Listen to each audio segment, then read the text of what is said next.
ukuthi yiphi imoto ukuthi yayikade kukhulunywa ngayo lana uthi inkosi yenkantolo sikhuluma ngokuguqulwa kwemininingwana yomuntu manje sokhuluma ngemoto mina ngiyadideka manje. No, I'm moving on now. I'm asking another question. I'm done with the previous question. Okay, my lord. So the question that I was asking you is, are you able to tell the court if there was a vehicle which was registered in Nongoma Registering Authority? If you will be given a moment, my lord, can I go and check on the system? Ungakwazi ukusitshela ukuthi imoto le bekade ibhaliswa kwaNongoma inhlobo yini yemoto uthi ngicela ukungena kwisystem ngikwazi ukubheka lokho.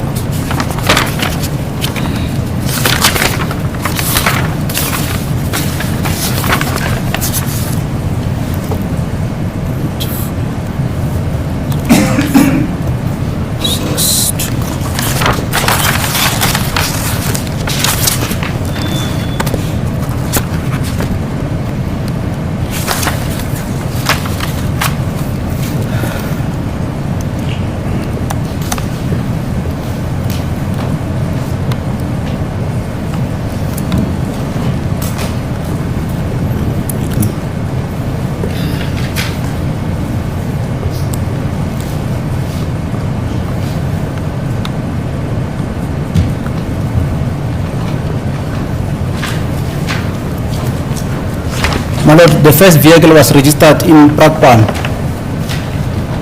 Inkosi yenkantolo imoto yokuqala iye yabhaliswa eBrakpan In 2014, 0725. ngo-2014 nge-25 zikaJulayi. What is the description of that vehicle? Okay, let me quickly check it for you, my lord. Inhlobo yini yemoto uthi ithi ngiyibheke.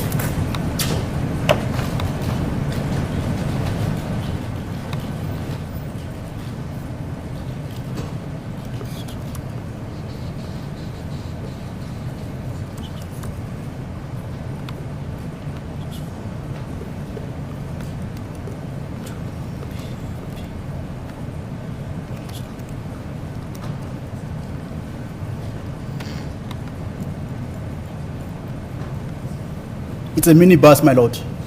Imoto ebekade ibhaliswa uthi i-minibus. And what was its registration number?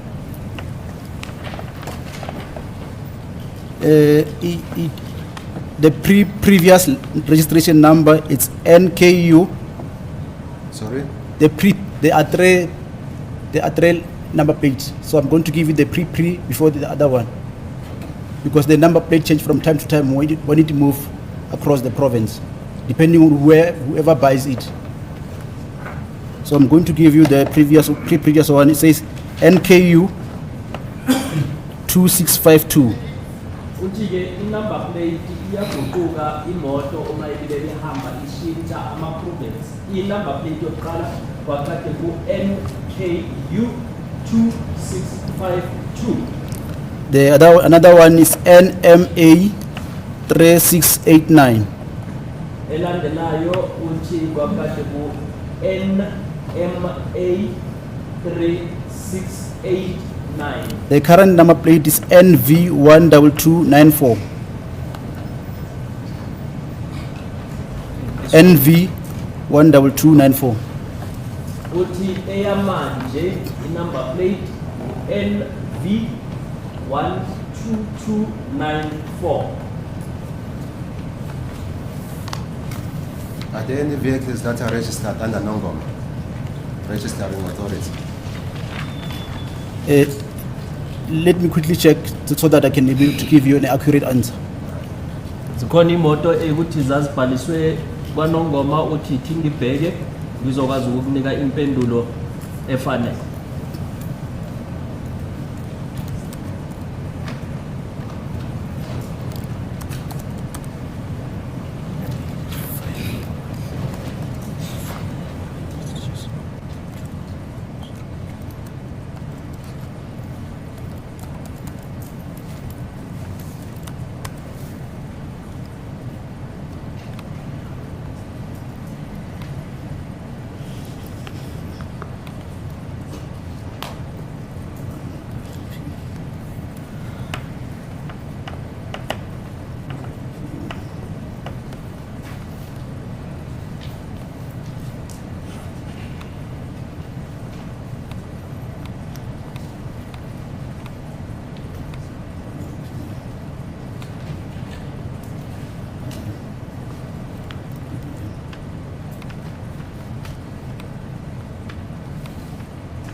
There's no vehicle that is registered in Nongoma, my lord.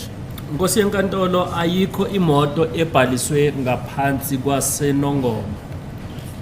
My lord, I see that the accused hands is up. May I approach the accused? Yes. Thank you.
Thank you, my lord, for the court's indulgence.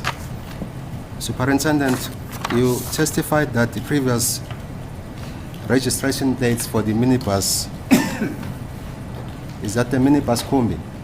It's a motor vehicle designed and adapted for the conveyance of more than 9 persons, but not more than 16, including the driver. Manje la imoto okukhuluma ngayo ikhumbi na uthi imoto ekuthi yona ingafaka abantu abayishaka nolunye kodwa bangadluli ishume nesithupha buhlanganise nomshayeli.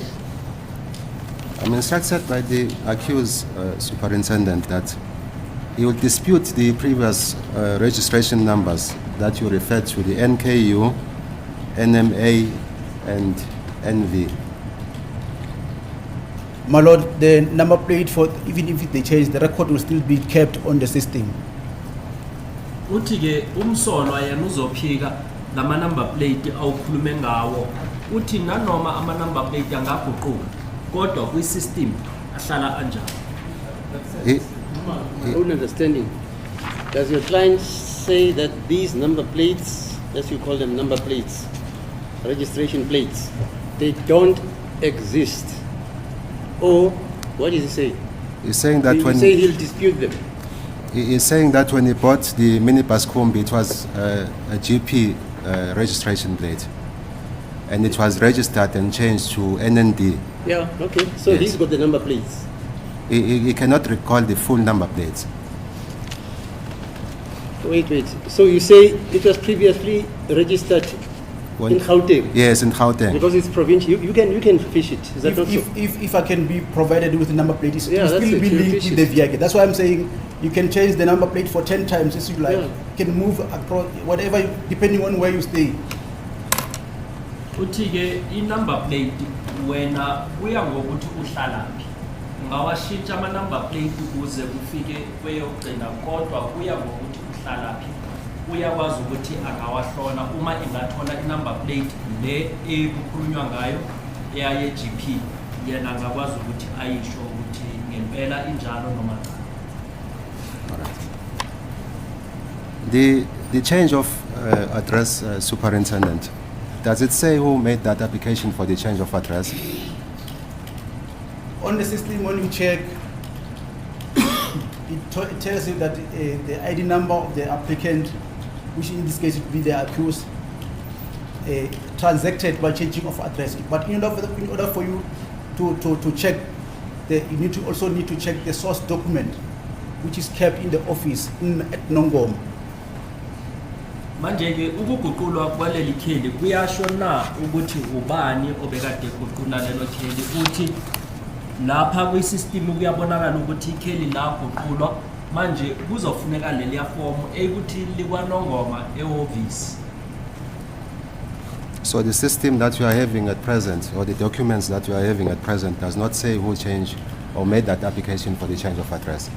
It indicates the official who effected the change. Hence, I'm saying, in this case, when I check the system from the analyst perspective, it tells me that the accused made an application for change of address. But to verify that, I also need to go to Nengoma and request a source document, because anything that we captured on the system, there must be a supporting document. Manje ke wena uthini uthi la kuwena akubonakalisa ukuthi ubani umuntu oye wafaka leso sicelo uthi ukuya ngalama ngwesystem kubonisa ukuthi umsolwa uyena oye wayenza leso sicelo sokuguqula ikheli lakhe kodwa kuzawufanele ukuthi uma engabe kudingeka kuzawufanele ukuthi aye kwanongoma ayothola iform ifile lakhe umsolwa ukuze azokwazi ukubona ukuthi ubani umuntu oye wafaka leso sicelo. The accused instructs me that on the 13th of February 2015, he was not at Kwanongoma. My Lord, on the system, it indicates that there was even a payment that was made for a ticket in Nongom, meaning that the sole purpose of changing that address was to pay the ticket that was linked to the accused. Uthi ke futhi ummeli uthi umsolwa yena uthi nge-13 zika February wayekade engekho kwanongo ngo-2014 uthi ke superintendent la kubonakala ukuthi wayekade lo muntu eyokhokha ithikithi ebelikade anikwe lona ingakho egcine sekaguqula nekheli lakhe.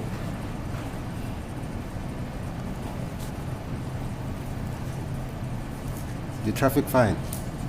That is correct, my Lord. He went to Wanongoma to pay for the traffic fine. The system indicates that the traffic fine was paid in Ngoma under the ID number and the names of the accused.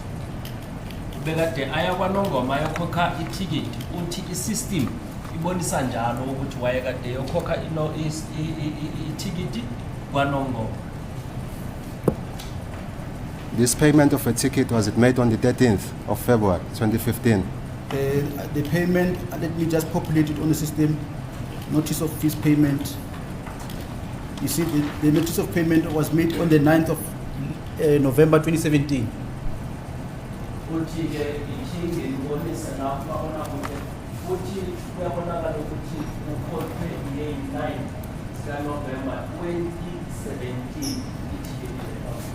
It was in respect of which transgression? Pardon? For which transgression? For which I don't understand, my Lord. It was a traffic fine for which offense? Okay, let me check it so that. But remember, at some point in time, I indicated if there is. Let me quickly check that receipt where we were confirming the cell number, because in that receipt it shows Nongoma payment of where the ticket was paid. It says Nongoma. Let me quickly check the annexure. Wakati kweli icala lapho la bekade eyokhokha la ayokhokhela uthi ithi ngilibheke lana sizokhumbula besikhuluma ngereceipt ebeyikade ibuya kwanongoma.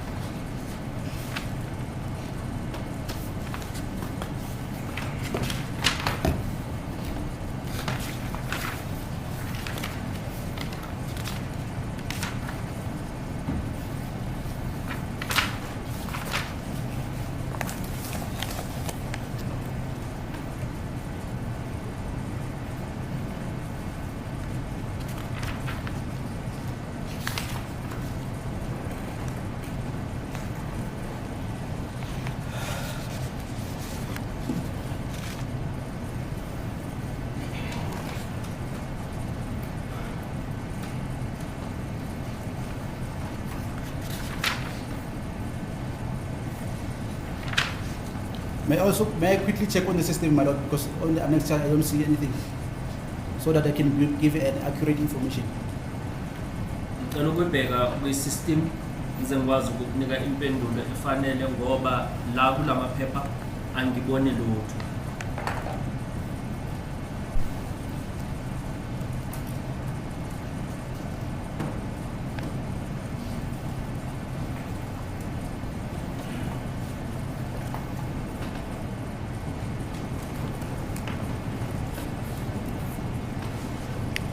Mr. Ngumalo, your client on the 9th of November 2017, do you know where he was? Because I thought we were dealing with, as Mr.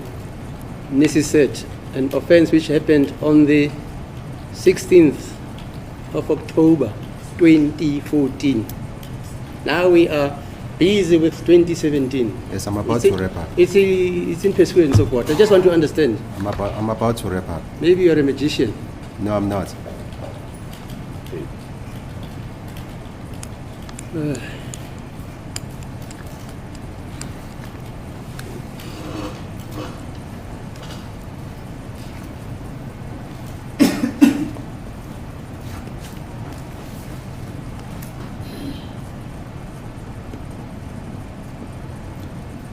My lord, the ticket or the infringement notice is in relation with the motor vehicle with the license number KKY511GP.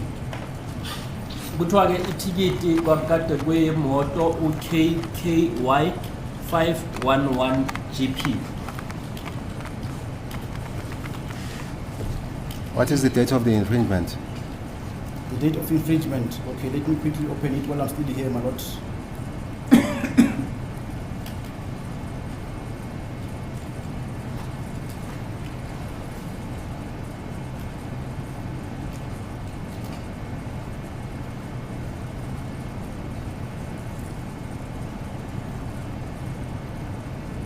The date of infringement is on the 1st December 2014. Ayekade linikwe nini lelo tikiti uthi ngeyi-1 zika December 2014. And what is the offense? Park a vehicle where the parking constitute a danger or an obstruction to other traffic or was likely to constitute a danger or obstruction to other traffic. Isizathu sokunikwa lelo tikiti kwakade ukuthi umsolwa wayekade epake imoto la bekade efaka abanye abantu engozini. I'm instructed by the accused that he was not in Nongoma on the 13th of February 2015, as I've alluded to. He was in detention, having been arrested on the 27th of November 2014. He was arrested on the 27th of November 2014 and detained at Boksburg prison. And he has been in custody ever since. Okay, my lord, if I remember or I recall correctly, at some point in time, the accused purchased a green Audi in a GP Street. Usually when you purchase is it GP Street or not necessarily GP Street, if I can go to the evidence so that I can give an accurate information, my lord. No, but I now I recall where as you stated now. No, Superintendent, please don't miss issues. Just answer this one. Okay. The question that I've put to you. Okay. Then you can answer otherwise, if you want to. The instruction that I'm having from the accused is that he was arrested on the 27th of November 2014. Yes. He was kept in custody. Yes. He was detained at Boksburg prison. In essence, what I'm putting to you is that the accused was not at Nongoma on the 13th of February 2015. Then that automatically institute an inquiry to substantiate as to who the person who changed the address in Nongoma. Uthi ke ummeli umsolo umtshela ukuthi yena wayekade engekho kwaNongoma ngoFebruary 2014, wayekade ephakathi ejele eBoksburg la ukuthi uboshwe kusukela nge-27 zika November 2014.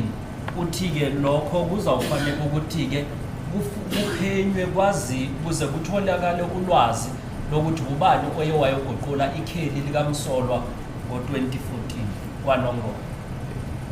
Further, he has been in custody ever since. That will include the dates of the 1st of December 2014 and the 9th of November 2017. My Lord, the 1st of December 2014, this infringement notice is in relation with an unattended vehicle, not necessarily that he was issued in person. It's an unattended motor vehicle. Uthi-ke itikiti leli nango-December akusukuthi uMsolwa uye wanikwa esandleni kwakade imoto ipakwe lapho kungena muntu kuleyo moto iye yabekwa-ke itikiti kuleyo moto.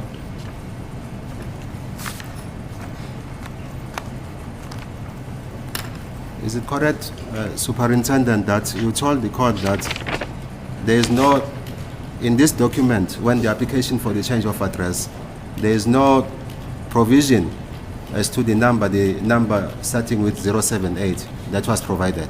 My Lord, when I check on my system, it does not reflect, but if I have to obtain a source document, it will indicate. Akukho la kubhalwe ukuthi ubani umuntu ophani ngaleyo number le ebekade uyivezile yaka 078 uthi la kwisystem alikho igama lalo muntu kodwa uma ngingathola iform leliyana ebekade kubhaliswa ngalo ngingakwazi ukusho ukuthi ubani. Is it also correct, Superintendent, that you don't have any other source of information as proof that the number belongs to the accused, the 078 number? My Lord, I've already Such as the 205 records My Lord, from the service my Lord, provider. My Lord, I've already indicated that the information that is on notice is furnished by the motorist or the applicant who approached the appropriate graded driving license testing center.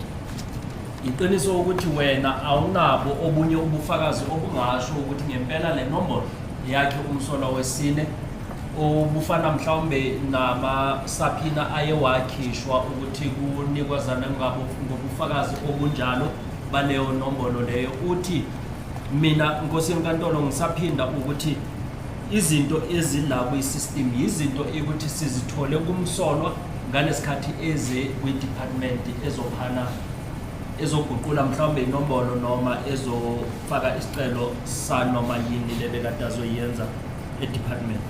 With regards to the date, Superintendent, the 13th of February 2015, is it possible that another person will approach the Nongoma Registering Authority to change the address?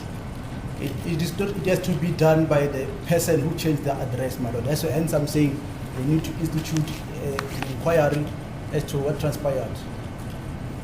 Manje kungenzeka ukuthi mhlawumbe kunomunye umuntu oye waya ayoguqula ikheli laphayana uthi lokho kwamele kwenziwe umuntu lo bekanikalana ngekheli la ukuthi kwamele kuyophenywa ukuthi ubani lo muntu lo. But clearly it was not the accused, as I'm saying, that he was in custody on the 13th of February 2015. Hence I'm saying, my Lord, to warrant further investigation. Kodwa kuyabonakalisa ukuthi akusuMsolwa obekade eyenze leso sicelo uthi ingakho ngithi lokho kudinga ukuthi kuyophenywa. I'm further instructed by the accused that the number 078-343-6233 does not belong to him. He has not used this number in his lifetime. My Lord, that is his version. Uthi ummeli uthi wena Msolwa uthi le nombolo akusiyona inombolo yakho lebekade ephende ngayo uthi yena kwimpendulo yakhe yilento uMsolwa ayisho. Sorry, that number again is 078. 078-343-6233.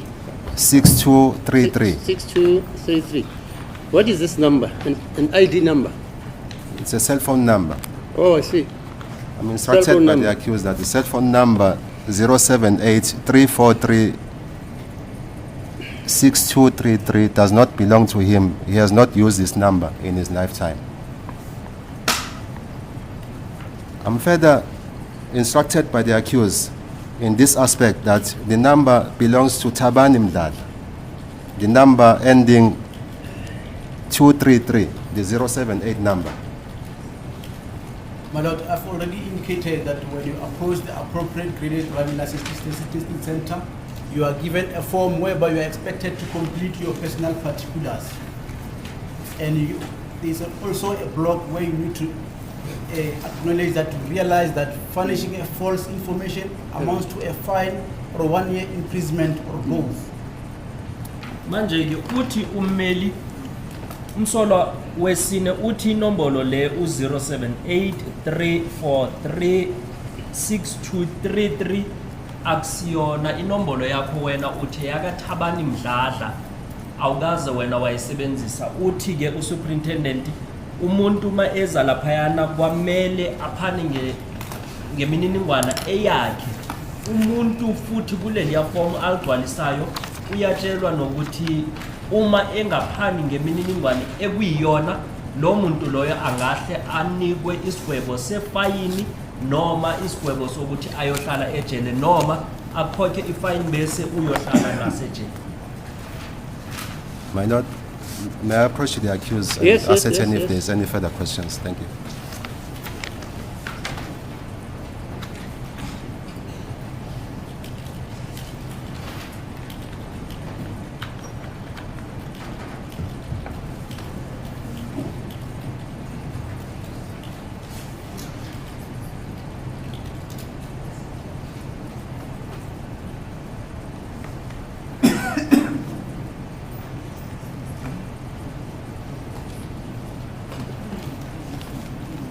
Thank you, my Lord, for the court's indulgence. Thank you, Superintendent. Thank you, my Lord. I have no further cross-examination. Thank you. Yes, Mr. Msololo, in cross-examination. Thank you, Madam.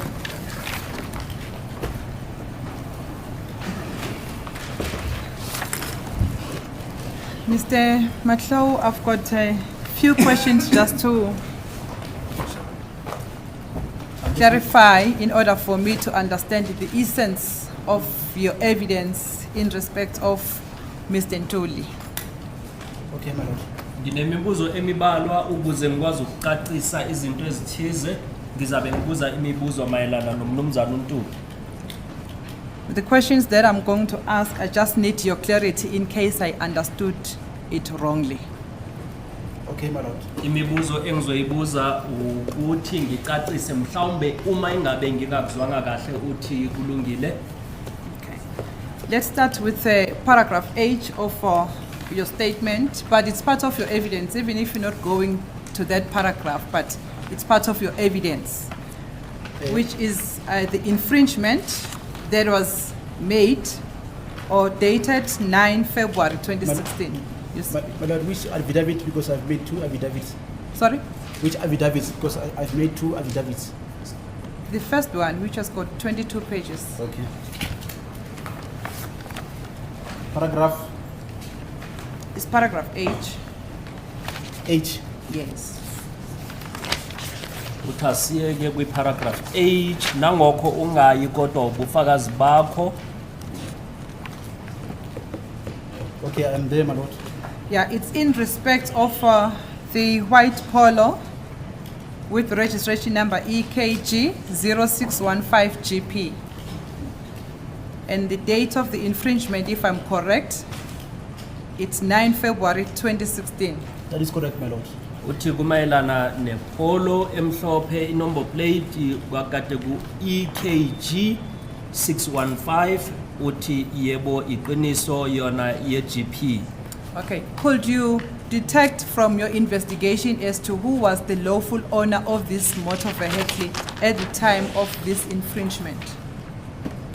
My Lord, what I detected is that the permit that was affixed on the motor vehicle was not supposed to be affixed on that motor vehicle because it was not supposed to be in a lawful position of Volvo Southern Africa, which is based in Boksburg. Uthi ke yena into ayiboni uyakwazi na ukusho ukuthi le moto kwakade kweyakabani ngalesikhathi kuzebe kwenzakala lesisenzakalo. Uthi into engiyaziyo ukuthi leya moto le permit ebikade ilapho kwakade ingamelanga ibe lapho ngoba leyo moto kwakade imali kwamele kube eye Volvo South Africa. So you could not detect who the lawful owner of that motor vehicle on this day of the infringement. That is correct, my lord. manje wena bongakwazi ukuthi usho ukuthi bekubani umnikazi waleyo moto ngalelo langa uthi yebo. Okay. And then also in your investigation, is it correct that there is no any reference that is made of any infringement which occurred under this car, which is white Polo, on or about the 26th day of October 2014 in your investigations? That is correct, my lord. Iqiniso ukuthi kuphenyo lwakho lonke ayikho into eyayenzakala emgaqweni ebeyayenza ukuthi le moto ibhalwe mhlawumbe noma imiswe nge-26 October 2014 uthi yebo iqiniso. Okay. And then the first one, which is referred to as Nissan Almera, with the first infringement of 14 July 2013. You remember that one? Can we please go to the paragraph so that I can? But it was part of your evidence. It's the first car. It's the first car on page 2. I'm not denying, my lord. That's the information I extracted from the system. So, Let's not debate. Asiyeke ku page 2 imoto le kuthiwe i-Almera i-Nissan yes, I'm there, my lord. yebo sengilapho. Yes. Which is the infringement occurred on the 14th of July 2013 under this Nissan Almera. I'm listening, my lord. Yebo ngilalele njengoba usho ukuthi kunecala eliye layenziwa ile moto i-Nissan Almera So- ngoJuly.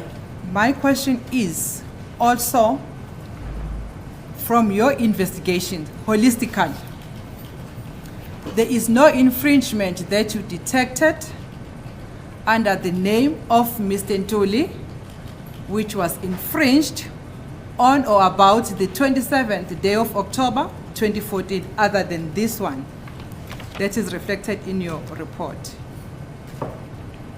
My lord, I've made reference to various infringement under the accused. I'm referring to the Nissan Almera.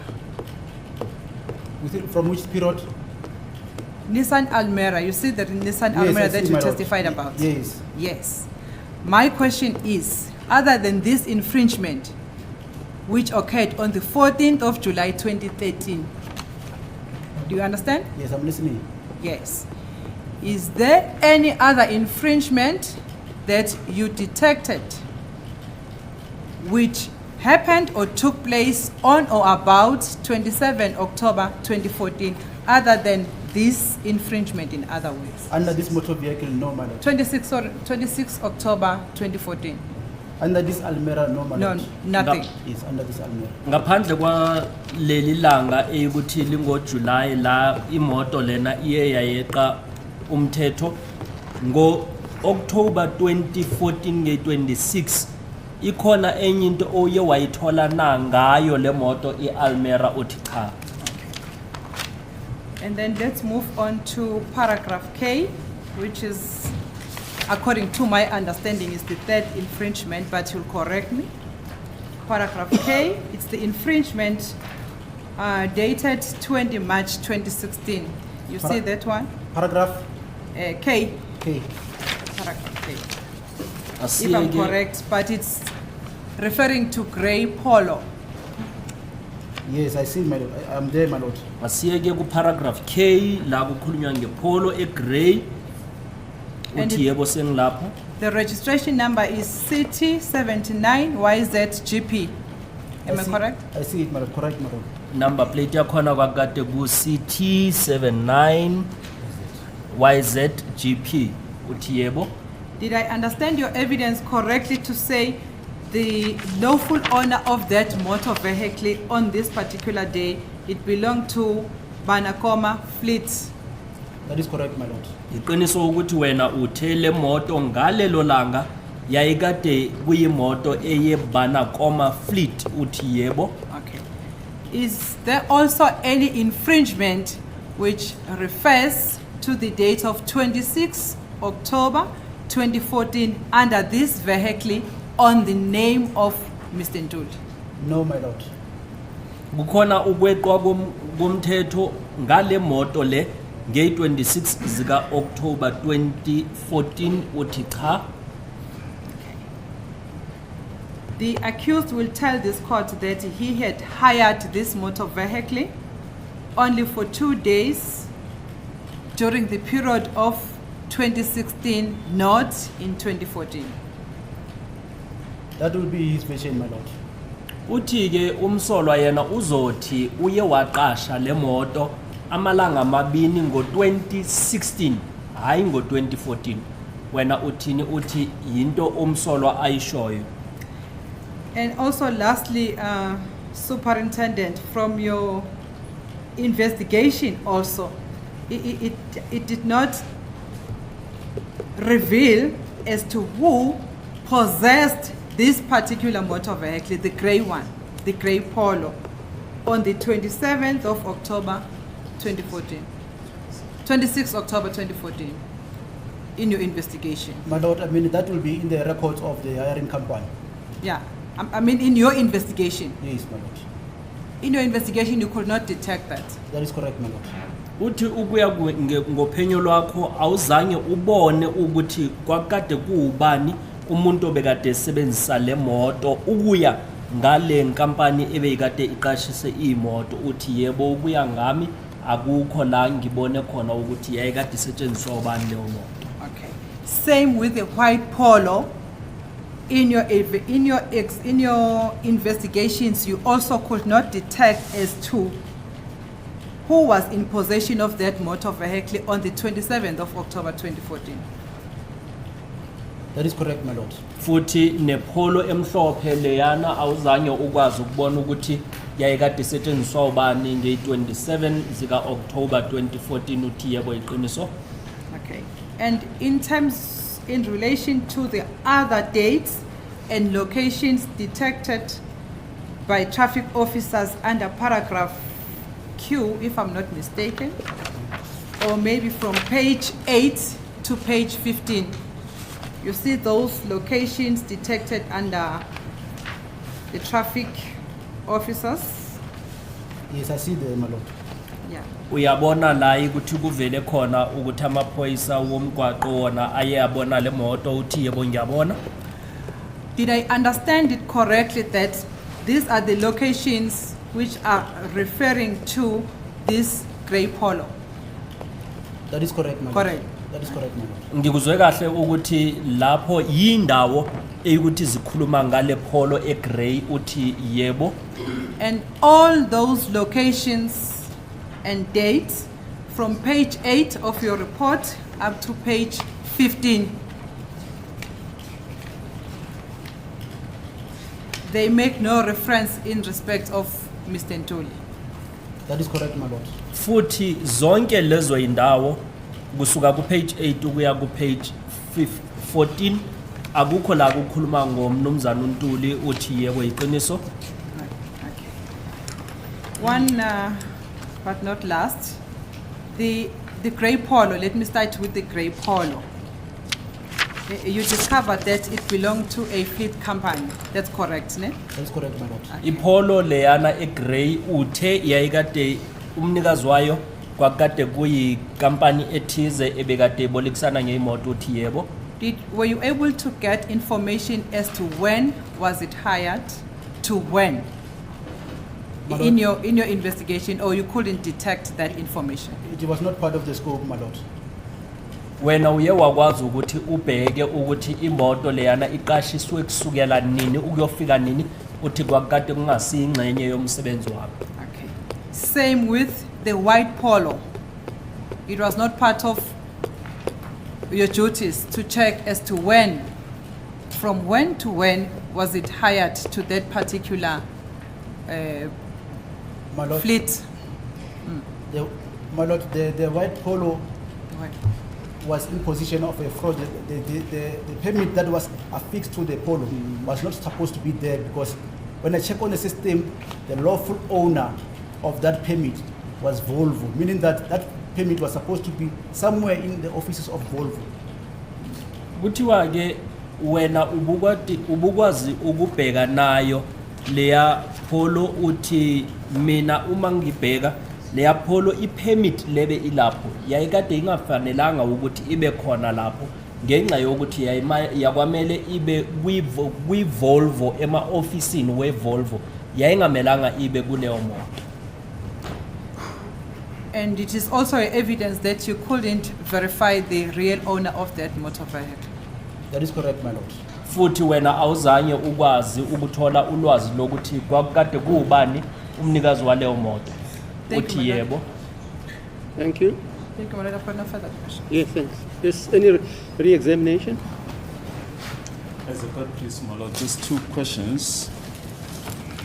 And starting from the questions that were asked by Advocate Nshololo, she put it to you that accused number 5 hired the gray Polo for 2 days only in 2016 and not in 2014. And she referred to the color of the vehicle as gray as it stands on the infringement notice. But on Friday, I know she wasn't here on Friday, you did go into the system to establish the true color of this Polo. Can you just put it on record? What is the true color of this My vehicle? lord, the true Polo? color of the Polo is silver. Manje ke ummeli ukhuluma ngepolo eyikuthi igrey le ukuthi uye wathi iye yaqashwa ngo2016 hayi ngo2014 kodwa ngolwesihlanu wayekade engekho ungasitshela ukuthi ngolwesihlanu konje wawuthe umbala waleyo polo injani uma uyibheka kwi system uthi yayikade isilver.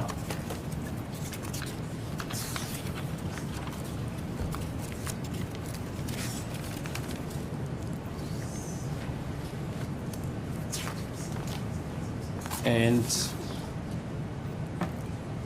Advocate Malo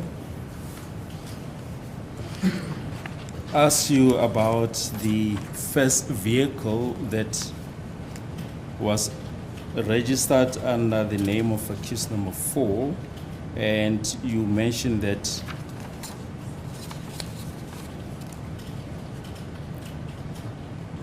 it was in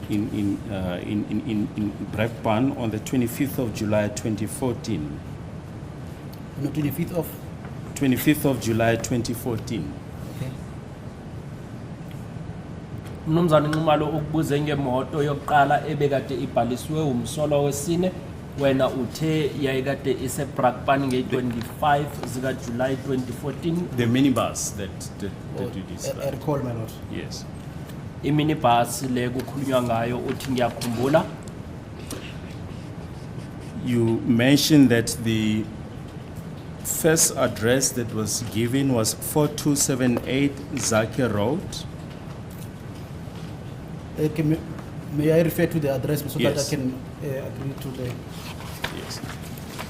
Bokhulume ngekheli lomgwaqo uzakhe uthi ngicela ukuthi ngilibheke ukuze ngikwazi ukuphana ngempendulo 4278 Zaki Road, Fossilores, Volksburg. Okay, if I recall, it is the one that has been requested by the council, isn't it, my lord? Because the council Yes. requested a copy. Yes, the initial address that was given by accused number 4. Okay, let me check.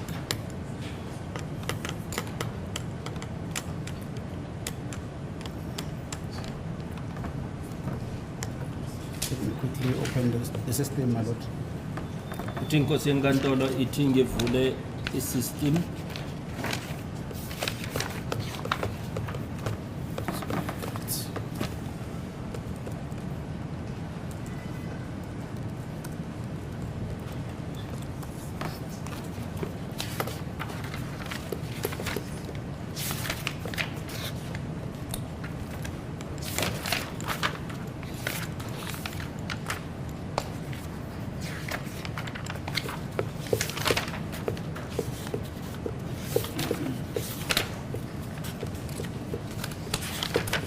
There is the one for which you made copies for Advocate Numalo during the adjournment. Okay, that's why I wanted to go straight directly to the email rather than Yes. to a live system, because the live system is still going to take time because of the network. Yes. If I may go to my emails just to check.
I'm opening it from the email, it's still loading.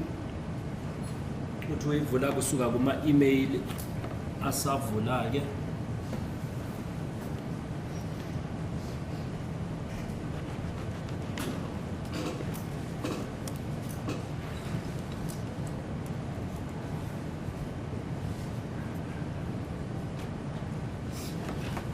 Yeah, I open it, my lord. That is the one that is appearing on the screen. Yebo singiyivulile Nkosi enkantolo iyona le evele nakumabonakude.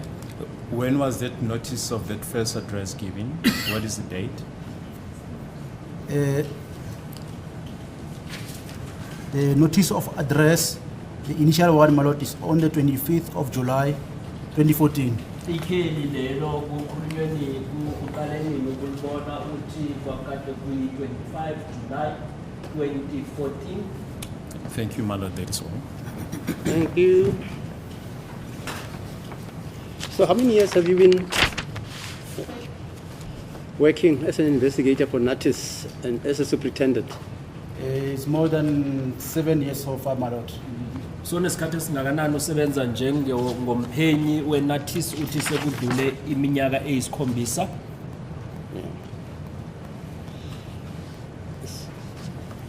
Have you ever encountered a situation where police investigating whatever, the police supply you with a number, a registration number, let's say RATA 12345 GP, and then you go to the system and you discover that that number doesn't exist? It's not possible, my lord. Usuke wahlangana nesimo la ukuthi mhlawumbe amaphoyisa thizeni bebakunike i-number plate ethize ukuthi uyiphenye bese uma uyifaka wathola ukuthi leyo number plate ayisebenzi uthi cha. Now, it's a cloned number. Cloned number. Okay. The police come to a robbery scene. They don't know that that number is cloned. And they request you, like Geninda did, to find out who is the owner of that number, under whose name is it registered, which address, etc., etc. My lord, the information will populate on the system. Even if it's cloned. Remember, these people... No, just listen to me. Okay, my lord. Even if it's cloned. Yes, my lord. What do you understand by cloned? Cloning is that you duplicate something unlawfully so. That's my understanding of clone. No, you create something also. Oh, You can duplicate and you can create something. okay. You've never encountered such an exigency. No, I've never, my lord. Where the number, when you check it, it's nowhere in the system. It's nowhere. Are you with me? I'm following you, my lord. Have you ever found out something like that? I've never, my lord. Okay, fine. Usike wahlangana nesimo la ukuthi i-number plate ethize lebo kade unikwe yona mhlawumbe amaphoyisa ukuthi uyiphenye bese uthola ukuthi i-number plate leyo ayikho ngoba abantu bebakade bezenzele yona uthi cha angaze kahlangana naleso Okay. simo senkantolo. And is it a requirement when you register? No. Is it a requirement when a person has a vehicle and you want to change the address of residence that you must bring documentation proving that you are the owner of that vehicle? That not necessarily the vehicle, but the proof of address where you stay. Yes. So I can register a vehicle which is not mine. If I give you an ID and say it was registered under Joburg, I want it to be registered under the Free State.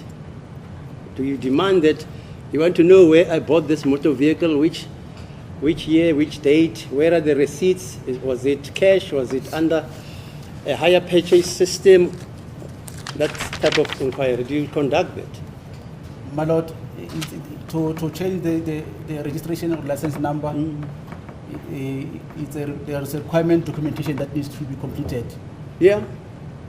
So if when you approach the appropriate registering authority with your acceptable identification and you say, I'm no longer staying in Gauteng, I'm now staying in Limpopo, then you'll be given the files to complete, and they will also request you to produce a proof of residence in a jurisdiction of Limpopo where you reside.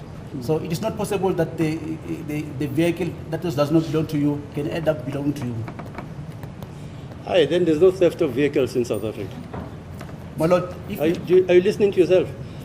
Vehicles are stolen every day. And they are registered every day under false, is that not so? Under false IDs. You come with my ID, they put their face on my ID. I go to Mr. Sibanda, he's the registering authority. He looks at my ID, it's forged my ID, he doesn't know.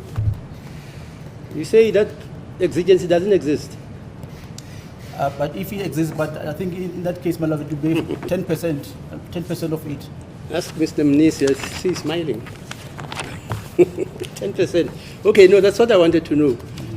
Whether, in fact, do you have specimen forms? Yeah, I can. What? Yeah, can you print it for us? Because you kept on saying that when you register, Yes, let me quickly.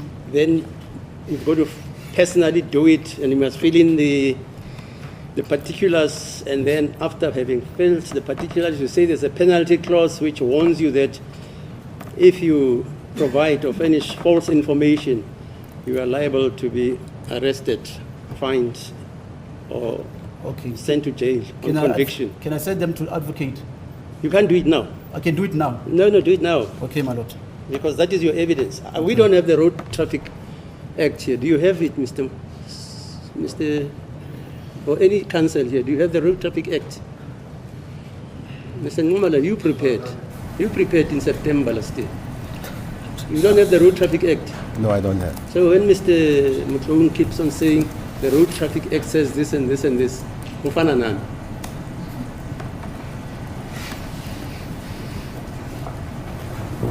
You said it's Act 25 of what? The National Road Traffic Act, Yeah. Act number 93 of 1996.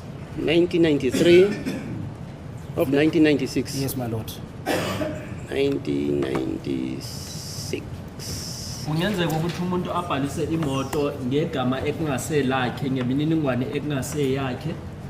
Uma ephendula uthi akwenzeki, kodwa inkantolo ithi kuye mhlawumbe imoto uma itshontshiwe umuntu angahle eze ayenze ingathi imoto yakhe. Uthi ke uma kwenzeka akuvamisanga, kodwa into mhlawumbe engayenzeka ama-percent angaba ayishume la imoto ingahle ibhaliswe ngegama ekungaselona lo muntu umnikazi. My lord, here is the a notification of change of address. Yeah, just listen to me.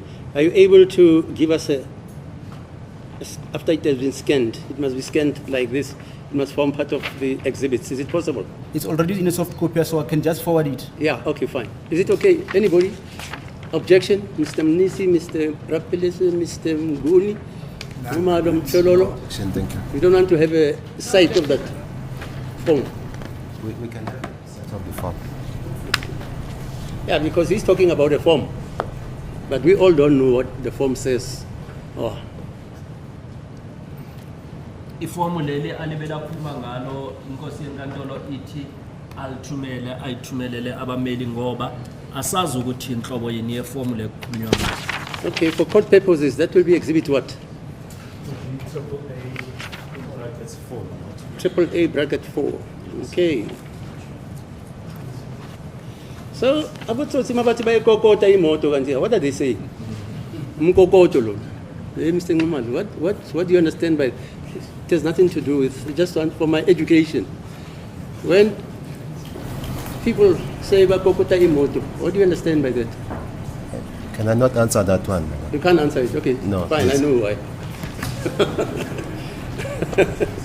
Because it's a huge industry.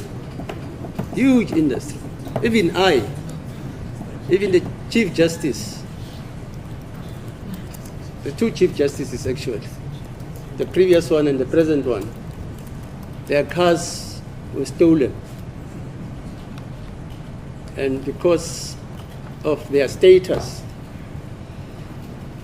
the police, they somehow suspected that they are going to be crossing the Pongola River to take them to Mozambique. They knew that, the police. And they ultimately, no, that one is a hotbed. And after that, they recovered them after about 3 months, 6 months. They had different registration numbers, different engine numbers. That's it. So, are we through now? Mr. Baloi, can you be excused? It's just arising from the court's That's not questions. evidence. It's mime level. Yes, just arising from the questions that were asked by the court. Oh, I see. Yeah. What is it? Yeah. Yeah, the court asked you how many years you've been working as an investigator on Natis, and you said 7 years, but the question has got two parts. As an investigator and on Natis, how many years have you been working on the Natis system, all in all? 16 years, my lord. Thank you. 16 years 16 years, yeah. of experience. Yeah, that's it, yeah. Thank you. Actually, that's what Inkantolo ibuze ukuthi usonesikhathi esingakanani ulibele usebenza njengomphenyi la kwi-Inatis uthi konke uma sekuphelele iminyaka e-16. Okay, thanks ever so much, sir. Welcome, my lord. The court, please, my lord, we've reached a stage where we now have to deal with the cross-examination of Lieutenant Colonel Mangena. Again, yeah. Yes. Is he here? I've discussed the matter with my colleagues. We haven't really reached a consensus on the issue. The one complicating factor is that Mr. Mgomezulu needs to go through his evidence as well as the evidence of the other witnesses. And it would appear, my lord, we might have to postpone the matter at this point. We just need to get an indication of how long my colleagues How many need. witnesses were there? About that thing. He wants all the expect evidence of all those ballistic. What was it? Camp, etc., etc. Yes, I think about we led two witnesses regarding the ballistics, and we still want to lead another expert. So all in all, it's about I think about 3 or so. I cannot remember from the top of my 3 head. new witnesses. No, I'm talking about the ones that have The evidence been of led. 3 experts. Yeah, that has been led already. Yeah. And in addition to Lieutenant Colonel Mangena, there's still one more witness, a ballistic expert who verified his results, who must still testify. So you want us to do what? Well, I'm saying, my lord, the state is ready that we can resume the cross-examination of Colonel Mangena, but the defense appear not to be ready. They mentioned the issue of their expert that they still need to consult, This as what? well as a report. I thought the time when we adjourned last year, you remember, Yes. they said that expert is in Israel. Is that not so, Mr. Ramusipiri? I think it was somewhere yeah. Aye. He was in Uganda. In Uganda, not in Israel. No, but my lord, the long and short of it is, he has prepared a report for us that was made available to us in December. So, But we need one more consultation with him, and also there are, truth be told, there are issues financing his appearances here in court. So we're still going through that. And also the issue of Mr. Mngomezulu, he needed to familiarize himself with the evidence of Mr. Mangena, and I think other witnesses. He's just received disclosure that was here this morning. But he can speak for himself. yes, Mr. Mngomezulu. How long do you need to My Lord, read? I've received more than 9,000. Hello? I've received more than 9,000 pages. No, but you said you want to And- read the evidence of the ballistic experts. Who? And That- who else? There are 3 ballistic experts that Yeah. I need to go through. And it can't be and- 9,000 pages. No, I was referring to the total number of pages No, no. that I were read this discovered evidence. today. El Kedah. That's why I can tell you it can't be 9,000 pages. Sorry, my Lord. Just extrapolate the evidence of Mangani there on those It's documents you 3 have. bundles, I think. The one that they gave us. It's 3 bundles, man. Yeah, let's see them. Yes. Let's see how many pages. Not the whole evidence, starting with the beginning of the trial. The evidence of Mangani and the evidence. Who's the other? It's I think it's Rudolph. Rulofse. Yes, Rulofse Mangani and the third gentleman. I think this.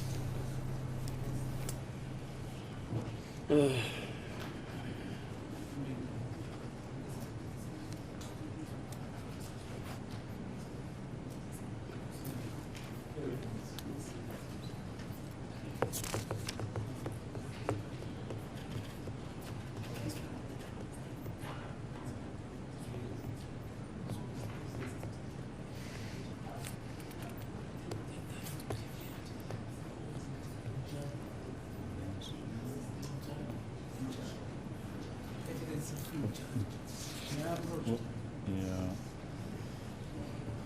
Mr. Ramasipidi, who are the experts who testified regarding ballistics?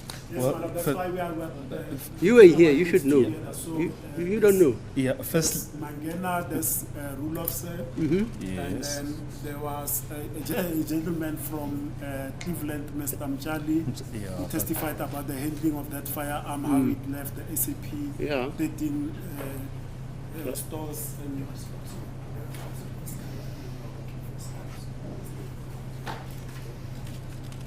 oh, there was another gentleman this- who was wearing a cream suit, who also Yes. dealt with the firearm, but I forgot his surname.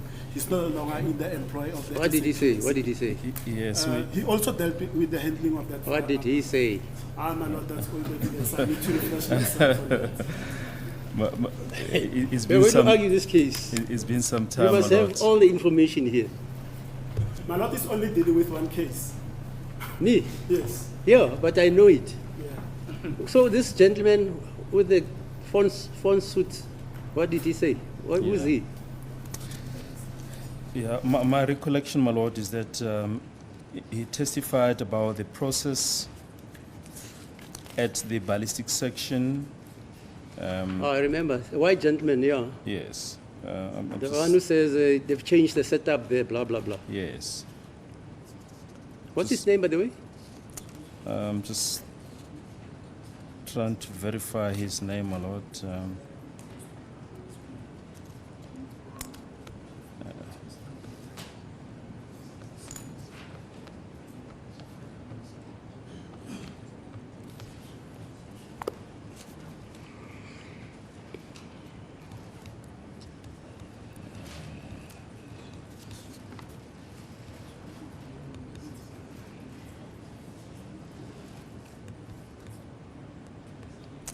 I'm just looking at the list of exhibits, my lord.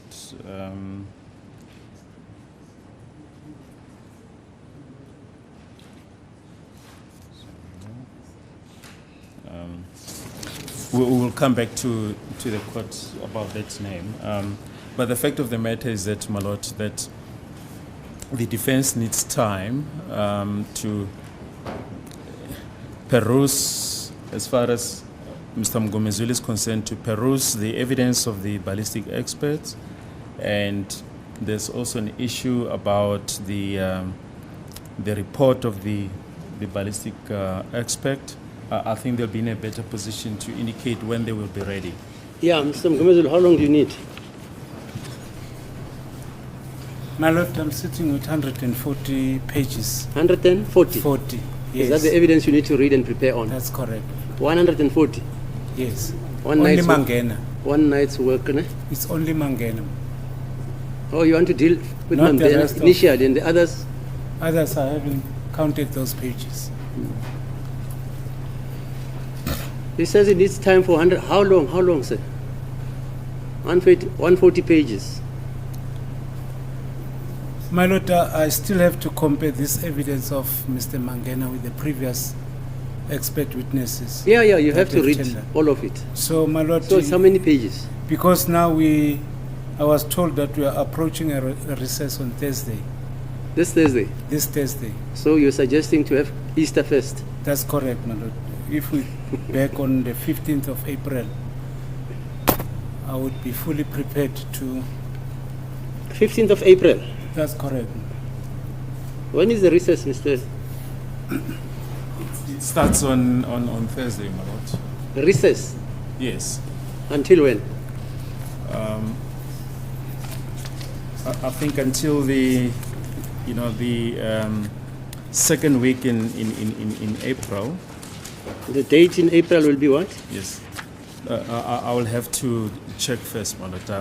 I don't have those dates at the top of my head. So are you suggesting that we should come back on the 15th of April? When I spoke to the role planner this morning, my lord. Who's that? The role planner. Yeah. Yeah, she indicated that we can postpone to any date that is suitable to all the parties. So we're not really bound by the term, as long as it's suitable to all the parties. As this is it's a case on a special role. Mr. Ramsepidi, what's your view? My Lord, in fairness to Mr. Mngomezulu, who was retained for the trial within the trial but now is running solo, for him to familiarize himself with the evidence led, am I amenable to a date that is suitable to all counsel here, including Mr. Mngomezulu? Mr. Mnisi? I would, from the solitude of my conscience, my lord, had it not been for Mr. Mngomezulu's concern that he needs to go and prepare, I would have opted that we even sit during recess. However, I think that will be unfair for Mr. Mngomezulu. He needs to go and prepare. So in that vein, I am amenable to a date that will suit him and the other councils as well. Okay, Mr. Ngumalo? My Lord, I think it will be proper that we give Mr. Mngomezulu an opportunity to go through the records. Okay. So the 15th Ms. Mshololo? will be suitable. Thank you. Thank you, my lord. My lord, my request was going to say, my lord, that if the court can give us the opportunity to adjourn this matter until the 15th of April, because the 15th of April is the beginning of the second term, my lord. That will enable the defense to finalize the issue of the expert, which we are busy with, my lord, and then also prepare for a further cross-examination. Thank you, my lord. Yes. To this roster that has been given to me by Mr. Jonas, thanks. The second term starts on the 10th of April. I see Advocate Mshololo says 10th the of April. 15th, yeah, 10 April to the 18th of June. Yeah, I think we'll postpone up to the 10th. Is that okay, Mr. Mgomezulu? Still fine. Then you don't have to go to. She says the second term starts on the 15th, not the 10th. Let's check. What's that? Yeah. When does the second term start? 15. Yeah, I think we can settle for the 15th, my lord. It's a Monday. Okay, fine. I don't want the JP to say the judge Kekeleza, the Ibambi Toch wants to be paid for sitting at home. Okay, because of those reasons, right, that Mr. Mgomezulu wants to familiarize himself with the evidence which preceded his appointment, which commenced with the trial within a trial. Consequently, he says he has to apprise himself of the whole evidence which preceded his appointment on the trial within the trial. Am I correct, sir? That you're going to start from the beginning. You don't come here on the 15th and say, I got long way and fundang. That's correct, my lord. You start from the beginning. From the beginning. Right? That's the indulgence this court can grant you. In fairness to your client and yourself and to everybody. Okay, so we postponed this matter for that reason and the fact that there was going to be some recess to the 15th of April, when we shall again proceed with this matter. Ngenxa yokuthi umnumzana uMngomezulu sizokhumbula ukuthi beke ngene kule cala ngalesigaba se trial within a trial. Manje ke usekayaqhubeka necala lonke. Kwamele ayofunda ubufakazi njengoba sibona lapha kunamaphepha amaningi wabufakazi ukuthi bese sibakhulumile. Kwamele ayozilungiselela ukuze azokwazi ukuqhubeka ngecala. Manje lecala lihlethiselwa emuva kufikela nge-15 zika April la ukuthi icala lizoqhubeka.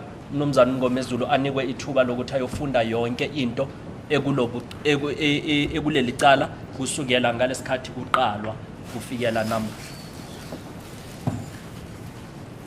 Just before we adjourn, my lord, there's that issue of the notification of change of address. Oh, yeah. That was handed up as exhibit Triple A4. Yeah, triple A in brackets 4, my lord. Oh, so yeah.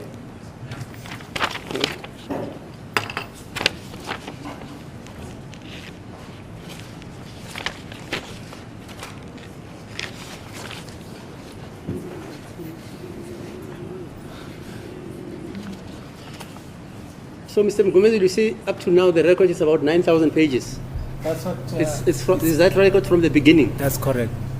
From the beginning. of the trial? And my lord, I failed to indicate that the second docket has not been disclosed, and I was promised Which to docket get is that now? 375. Then I was promised to get the docket. Oh, you remember? Is that the Nongoma one? No. No, it's not. It's not the All the councils. Captain. My lord, we told Mr. Mgomezulu he'll get it straight after the proceedings. I don't know why he's raising that. We made arrangements this morning that he'll get it straight away after the... Now? Yes. I said to him he can accompany us to the office. We'll give him copies of the document. Okay, they say if you accompany them, you'll get it now. Okay, thanks then. We adjourn until the 15th.